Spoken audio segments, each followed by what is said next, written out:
Those transfer wheels are starting to spin big time, joined by Gab Marcotti now from Moscow. Gab, let's start with the Premier League new boys Fulham. They'll have a new midfielder in their ranks when they kick off in August. Jean-Michael Seri from Nice. What can you tell us about it?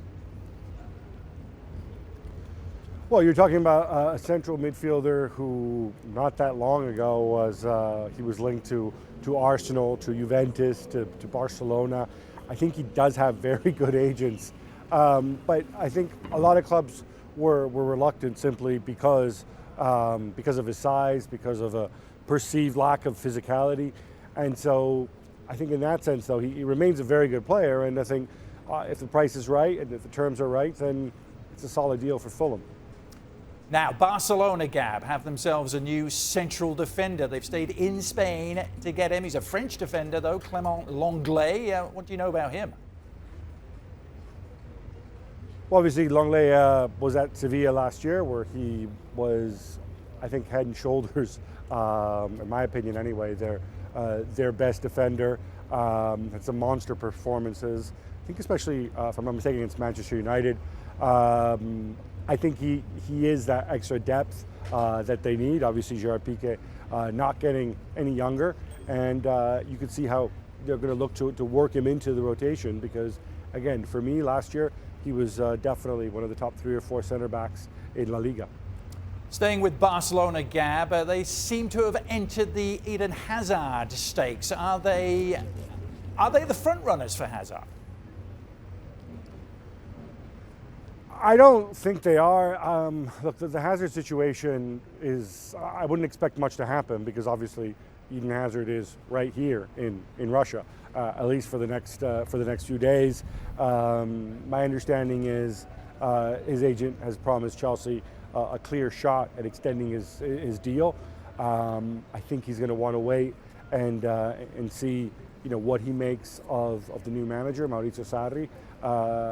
But obviously, from Chelsea's perspective, they need him to commit to a long-term deal. Otherwise, at that stage, it makes sense to sell him now when you can still get full value. Obviously, he's been linked to Real Madrid. He inevitably now comes to Barcelona link. I would imagine that in some ways, Real Madrid might be a more logical destination, given that in addition to Suarez and Messi, Barcelona already have Ousmane Dembele, who they tied up a lot of money in, as well as Philippe Coutinho, of course. Ali, do you see it that way? If it is going to be Real Madrid or Barcelona's straight choice for Hazard, is it a better fit at one or the other? I think Real Madrid makes a whole lot more sense for both in Hazard and Barcelona. I don't see, as good a player as he is, if you've already tied up with Dembele, and Gab was just talking about not only Dembele but Coutinho, similar players to Eden Hazard, I don't see the space for Eden Hazard.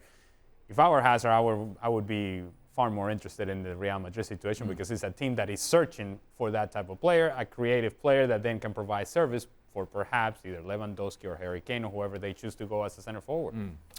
Finally, Gab, Gareth Bale. Back in the news, those links to Manchester United just won't go away. What do you make of it? Yeah, funny that. Look, I think Gareth Bale is a little bit in a situation similar to Cristiano Ronaldo in the sense that Real Madrid won't come out and say it, but if somebody paid them a whole lot of money and took him away, they wouldn't complain. In fact, it would make their rebuild easier and more straightforward.